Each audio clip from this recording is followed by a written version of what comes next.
အပိုင်း68မှာတော့နာရူတိုကမျိုးပုဂ္ဂိုလ်တောင်ကနေ Sage Mode ဖွင့်ပြီးဖာစစ်တီတွေနဲ့အတူရောက်လာပါတယ်။ဒါပေမဲ့သူတို့ရောက်နေရကကိုနိုဟာရွာမဟုတ်ပဲဟင်းလင်းမြင့်ရဲ့မှာဖြစ်နေရကြောင်းဘယ်နေရာကိုရောက်လာကြလဲဆိုတာမသိပဲဖြစ်နေကြပါတယ်။ပြီးရဲ့နောက်မှာတော့ကြောက်တုံးမျက်နှာကြီးတွေနဲ့အတူအဖွားရှိမှပြောပြတာကြောင့်ကိုနိုဟာရွာကိုဖိန်းတွေလာရောက်တိုက်ခိုက်တဲ့အတွက်အခုလိုဖြစ်သွားရတာမှန်သိသွားကြပါတယ်။ဆူနာတဲကလည်းအပျက်စီးရွေးချာကနေထွက်လာရင်ခါဆူယူကိုတုံးပြီးသူတိတ်ထားသမျှချာကရာတွေအကုန်နဲ့ရွာသူရွာသားတွေကိုကယ်လိုက်တာကြောင့်နှစ်ဖူးကတစ်စိတ်ကပျောက်နေရကိုတွေ့လိုက်ရပါတယ်။အဲဒါကြောင့်ပဲရွာမှာရှိတဲ့သူအများစုကအသက်အန္တရာယ်ကနေလွတ်မြောက်ခဲ့ကြပေမဲ့တချို့သူတွေကတော့ငြိမ်သက်နေကြပါတယ်။အကုန်လုံးကလည်းရွာရဲ့အပျက်စီးရွေးချာတွေကနေထွက်လာခဲ့ကြပြီးတော့နာရူတိုရောက်လာပြီဆိုတာကိုလည်းဟျူဂါကလန်သားရှိနိုဘီတွေကြောင့်သိလိုက်ကြပါတယ်။ဖိန်းကလည်းသူလိုက်ချနေတဲ့ကိုမီကထွက်လာပြီးဖြစ်တဲ့အတွက်ကျန်တဲ့ဖိန်းတွေကိုပြန်လည်ထိန်းချုပ်လိုက်ပြီးထူးဆန်းတဲ့ရင်းနေကန်ခေါင်းကြီးရဲကိုတေဆုံးသွားတဲ့သူကိုထည့်လိုက်တဲ့အချိန်မှာချက်ချင်းအကောင်းမကတိပြန်ရှင်လာတာကိုတွေ့လိုက်ရပါတယ်။ဖိန်းတွေနောက်ွယ်ကခေါင်းဆောင်ကလည်းစွမ်းအားအများကြီးသုံးထားရတာကြောင့်ခိုနန်ကစောင့်ကြည့်ပေးဖို့ထွက်သွားခဲ့ပြီးနာရူတိုရဲ့ရှေ့ကိုတော့ရင်းနေကန်ရဲ့စွမ်းအား6မျိုးဖြစ်တဲ့ဖိန်း6ယောက်လုံးကရောက်လာခဲ့ပါတယ်။ဆူနာတဲကလည်းသူကဒီရွာရဲ့9ယောက်မြောက်ဟုတ်ကခဲ့ဖြစ်တဲ့အတွက်ဘိုးဘေးစင်ဆက်ရဲ့အိမ်မက်ဖြစ်တဲ့ကိုနိုဟာရွာကိုဖိန်းကဖျက်ဆီးလိုက်တဲ့ကြောင့်ထိတ်ထိတ်ရင်ဆိုင်ဖို့ဆုံးဖြတ်လိုက်ပါတယ်။အဲဒါကြောင့်ပဲနာကျင်မှုအကြောင်းနားလည်လာတဲ့ဆူနာတဲကိုဖိန်းကအပြတ်ရှင်းဖို့လုံးမှာနာရူတိုကလက်သီးတစ်ချက်ထဲနဲ့ပဲဖိန်းတရက်ကိုချက်ချင်းအပေါက်သိပ်လိုက်ပါတယ်။ပြီးရဲ့နောက်ဒီလိုကောင်မျိုးတွေကြောင့်ကိုနိုဟာရဲ့ဟုတ်ကခဲ့ရစိတ်ရှုပ်မခံမဲ့အေးအေးဆေးဆေးနားဖို့နဲ့ဒီကောင်တွေကိုသူရှင်းလိုက်မယ်လို့သူ့ဆရာနဲ့၄ယောက်မြောက်ဟုတ်ကခဲ့လို့မျိုးရဲရဲဝံ့ဝံ့ရှေ့မှာကာကွယ်ပေးနေပါတယ်။ချန်နိုဖိန်းကလည်းရှင်ရာထန်းဆဲကိုတုံးထားတာကြောင့်သူ့ရဲ့စွမ်းအားပြန်ရဖို့အချိန်တိုင်းတာတစ်ခုလိုတဲ့အတွက်နာရူတိုနဲ့တိုက်ဖို့ကြံတဲ့ဖိန်းတွေကသူ့ကိုဝန်းရံလိုက်ကြပါတယ်။နာရူတိုကလည်းဂါမာကီချီကိုဆူနာတဲကိုခေါ်သွားဖို့နဲ့ရွာရဲ့လူတွေကိုလည်းတိုက်ပွဲချားကိုဝင်မရှုပ်ကြဖို့ပြောလိုက်ပြီးဆူနာတဲပေးခဲ့တဲ့ခါဆူယူကိုတော့ယူထားလိုက်ပါတယ်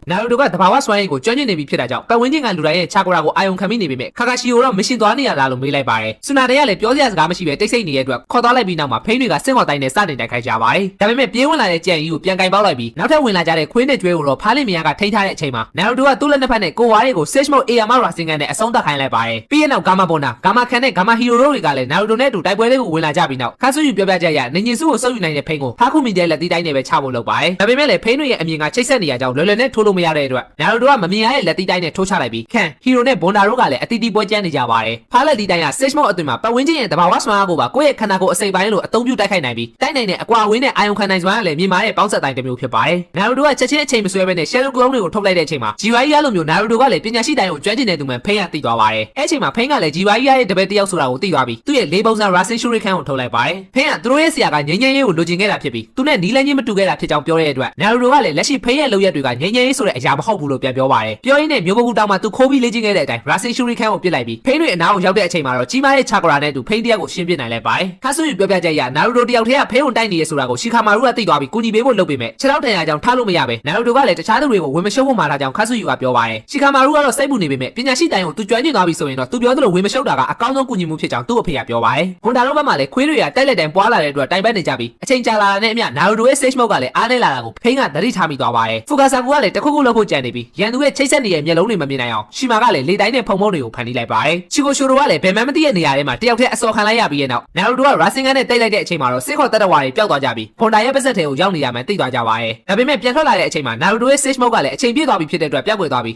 Sage Mode တစ်ခါသုံးနိုင် Rasen Shuriken နှစ်ခုပဲသုံးနိုင်တာကိုလည်းပြန်သတိရသွားပါတယ်။ Sage Mode ပျောက်သွားပြီမဲ့ဖူဂါဆာကူတို့နဲ့လည်းပေါင်းဆက်လို့မရတဲ့အကြောင်းတိုင်ပတ်နေတဲ့အချိန်ဖိန်းကအခွင့်ကောင်းယူပြီးနာရူတိုကိုတိုက်ဖို့လုပ်ပါတယ်။ဒါပေမဲ့ဘွန်နာကအချိန်ဆွဲပေးထားတဲ့အချိန်မှာသူ့နောက်ကျောကစာလိမ့်နဲ့တခုခုလုပ်ဖို့ပြင်နေပြီး Sage Mode ပြန်မရမချင်းဖိန်းရဲ့တိုက်ခိုက်မှုတွေကိုခုခံနေရမှာဖြစ်ပါတယ်။ဒါပေမဲ့သူ့ရဲ့ Rasen Shuriken ထိမှဆိုတဲ့အတွက်ဘွန်နာတို့ကိုဘေးဘက်နေဖို့ပြောလိုက်ပြီး Sage Mode ကိုနောက်ထပ်2ကြိမ်သုံးလို့ရသေးကြောင်းနာရူတိုကပြောပါတယ်။တကယ်တော့နာရူတိုကဘယ်နဲ့ညာကိုတပြိုင်တည်းကြီးတဲ့ပုံစံအတိုင်းကိုဝါတွေကိုမျိုးပုဂ္ဂိုလ်တောင်မှတဘာဝစွမ်းအားကိုစုပ်ယူနိုင်မှုထားခဲ့တာဖြစ်ပြီးပြန်လည်စစ်ခေါ်ပြီးဖျောက်လိုက်တဲ့အချိန်မှာတော့လူအစ်စ်က Sage Mode ကိုချက်ချင်းပြန်ရသွားတာဖြစ်ပါတယ်။ Sage Mode ရတာနဲ့ထန်တိုကရှင်ချလို့မရတော့ပဲနားမလည်နိုင်ဖြစ်သွားတဲ့အချိန်မှာနာရူတိုက Rasen Shuriken နဲ့ချက်ချင်းပစ်လိုက်ပါတယ်။ဒါပေမဲ့ဖိန်းတယောက်ကတော့ထုံးစံတိုင်းသူ့ရဲ့ဂျူစုကိုစုပ်ယူလိုက်တာကြောင့်သူရှင်းပြီးခဲ့တဲ့ကောင်တွေကဘာကြောင့်အသက်ပြတ်ရှင်လာလဲဆိုတာကိုစဉ်းစားရခတ်သွားပါတယ်။အဲဒါကြောင့်ပဲနောက်ဆုံးနေရာမှာရောက်နေတဲ့ကောင်ကတည်တဲ့သူကိုပြန်အသက်သွင်းနိုင်တဲ့ဖိန်းဆိုတာကိုရိပ်မိသွားပြီးအန်ဒီရဲ့အများဆုံးထန်တိုဖိန်းရလေလက်ရှိမှာသူ့ရဲ့စွမ်းရည်ကိုမထုတ်နိုင်သေးတာကြောင့်သုံးလို့မရသေးတာဖြစ်နိုင်တဲ့အကြောင်းခါဆူယူကပြောပြပါတယ်။အဲဒါကြောင့်ဖိန်းတွေမမြင်အောင်မီးခိုးပုံးနဲ့ဖျောက်လိုက်ပြီးအတွင်းကနေ Rasen Shuriken နဲ့ပစ်လိုက်ပါတယ်။ထုံးစံအတိုင်းရှေ့ဆုံးကဖိန်းကစုပ်ယူပေမဲ့မရပဲအဲ့ဒါကပုံပြောင်းထားတဲ့နာရူတိုဖြစ်နေပါတယ်။ပြီးရင်တော့သူ့ကိုချုပ်ထားလိုက်ပြီးနောက်ကထန်တိုဖိန်းကို Rasen Shuriken နဲ့ပစ်လိုက်ပေမဲ့ဖိန်းကလည်းစွမ်းအားပြန်ရသွားပြီဖြစ်တာကြောင့်နာရူတိုရဲ့ဂျူစုကိုသူ့ရဲ့စွမ်းအားနဲ့တွန်းကန်ပစ်လိုက်ပါတယ်။အဲ့ချိန်မှာပဲလဲနေတဲ့ဖိန်းကိုမျက်လုံးပိတ်လိုက်ပြီးနောက် Sage Mode Rasen ကနှလုံးနဲ့နောက်ဆုံးက recall လုပ်တဲ့ဖိန်းကိုတိတ်ပစ်လိုက်ပါတယ်။ဒီလိုအသက်လုနေရတဲ့တိုက်ပွဲမှာတော့သုံးစင်းတိုက်ပွဲကိုချက်ချင်းစဉ်းစားပြီးပုံဖော်နိုင်လိုက်တာကြောင့်နာရူတိုဆိုတာ Robert ရဲ့ IQ ဘလောက်ကောင်းတဲ့ကောင်ဆိုတာဖိန်းတွေနဲ့လူတိုင်းကိုပြသလိုက်ပါတယ်။ဒါပေမဲ့စွမ်းအားပြန်ရသွားတဲ့ထန်တိုဖိန်းကရှင်ရာထန်းဆဲကိုသုံးလိုက်တာကြောင့်ဖိန်းတယောက်ကိုရှင်းနိုင်မဲ့အခွင့်အရေးကိုလက်လွတ်ခဲ့ရပြီးဒုတိယ Sage Mode မှာလည်း Rasen Shuriken သုံးနိုင်တဲ့အရေးတော့ကကုန်သွားပြီဖြစ်ပါတယ်။ထန်တိုဖိန်းသုံးလိုက်တာကရွာကိုဖျက်ဆီးခဲ့တဲ့တိုင်းနဲ့အတူတူပဲဖြစ်တာကြောင့်သူ့ရဲ့တိုင်းကွက်ကစွမ်းအားကြီးတွေထပ်သုံးနိုင်ဖို့အချိန်ယူရလိမ့်ဖြစ်ပြီးချိုကြီးယူလာတဲ့သတင်းအရဂျူစုကိုပြန်သုံးနိုင်ဖို့ဖိန်းကအနည်းဆုံး5စက္ကန့်အချိန်ယူရတဲ့အကြောင်းခါဆူယူကပြောပြပါတယ်။လက်ရှိအချိန်မှာနေညင်စုနဲ့ထိုင်ဂျူစုကအလုံးမဖြစ်တော့တာကြောင့်ဂျီရာကြီးကလုပ်ခဲ့တယ်လို့ဂန်ဂျူစုကိုသုံးမှရမယ်ဆိုတာကိုသိလိုက်ကြပြီးဖိန်းကိုတိုက်နေတဲ့ဖာစစ်တီတွေကလည်းရှင်ရာထန်းဆဲကြောင့်အဝေးကိုလွင့်သွားကြပါတယ်။ရွာမှာရှိတဲ့ရှီနိုဘီတွေကလည်းအခုချိန်မှာနာရူတိုကိုပဲယုံကြည်ရတော့မှာဖြစ်ပြီးအားလုံးရဲ့မျှော်လင့်ချက်တွေကလည်းသူ့အပေါ်မှာပုံထားကြရပေမဲ့ထုံးစံအတိုင်းနာရူတိုဆိုရင်စိတ်ပူတတ်တဲ့ဟျူဂါရဲ့မင်းသမီးလေးဟီနာတာကတော့ ကတော့ဝေကူညီပေးဖို့လုပ်နေရကြောင်းဘေးကလူတွေကတားနေကြရပါတယ်။ဖာစစ်တီတွေကလည်းလဲကျသွားတဲ့အတွက်ဖူကာဆာကူတို့ကတဘာဝဆွာနဲ့ဂန်ဂျူစုကိုတုံးနိုင်မှုနာရူတိုကဖိန်းကိုအချိန်ဆွဲပေးထားရမှာဖြစ်ပါတယ်။နာရူတိုမှာလည်း Sage Mode ကိုဝါကတကောင်မဲကြံတော့တာကြောင့်ဖူကာဆာကူကသတိထားဖို့ပြောနေပြီးအဖိုင်းရှိမှာကတော့ Sage Mode ကိုဝါတွေကိုဘာလို့အများကြီးမလုပ်ခဲ့ရလဲဆိုပြီးလူကြီးမင်းတို့တေချာပေါက်မေးကြမဲ့မေးခွန်းကိုမေးပေးလိုက်ပါတယ်။အဲ့ဒါကအလုံးတစ်ခုကိုတပြိုင်တည်းလုံးနေရတယ်လို့ဖြစ်ပြီး Sage Mode သွင်းတာကလည်းခက်ခဲလုံးတဲ့အရာတစ်ခုဖြစ်တဲ့အတွက်နာရူတိုရဲ့လက်ရှိအခြေအနေအရဆိုရင်တဘာဝချာကရာကိုကိုဝါ2ယောက်ထိပဲစုပ်ယူနိုင်ပြီးတော့တိုက်ပွဲအတွင်းမှာလည်းကိုဝါ3ယောက်ပဲထုတ်လို့ရတာဖြစ်ပါတယ်။ကိုဝါတွေအများကြီးဆိုရင် Sage Mode နာရူတိုတွေအများကြီးနဲ့ရန်သူကိုချလို့အဆင်ပြေနိုင်မယ်လို့ထင်ရပေမဲ့အဲ့လိုလုပ်လိုက်ရင်တဘာဝဆွမ်းရင်စုပ်ယူနေတဲ့နှစ်ကောင်ကိုသွားရှုပ်လို့ဖြစ်ပြီးဖာဘောကပြောင်းမဟုတ်ရင်ပြောက်ကုန်မှာဖြစ်ပါတယ်။ချန်နိုဖိန်းကလည်းသူတို့၄ယောက်ကျသွားတဲ့အထိလုံနိုင်တဲ့သူကနာရူတိုပထမဆုံးဖြစ်တာကြောင့်တန်မာကြောင်ချီကျူးနေရင်းနဲ့နာရူတိုကိုလှမ်းဆွဲလိုက်ပြီးဖိန်းတယောက်ကချုပ်ထားလိုက်ပါတယ်။ Sage Mode ဖြစ်နေရကြောင်းအသာလေးယုံနိုင်မယ်လို့ထင်လိုက်ပေမဲ့ဂျူစုတွေကိုစုပ်ယူနိုင်တဲ့ဖိန်းကသူ့ရဲ့တဘာဝဆွမ်းရင်တွေကိုစုပ်ယူလိုက်တာကြောင့် Sage Mode ကချက်ချင်းပြောက်သွားပါတယ်။ brother က Facebook ကပဲဖြစ်ဖြစ် YouTube ကပဲဖြစ်ဖြစ်ဒီဗီဒီယိုကြည့်နေရဆိုရ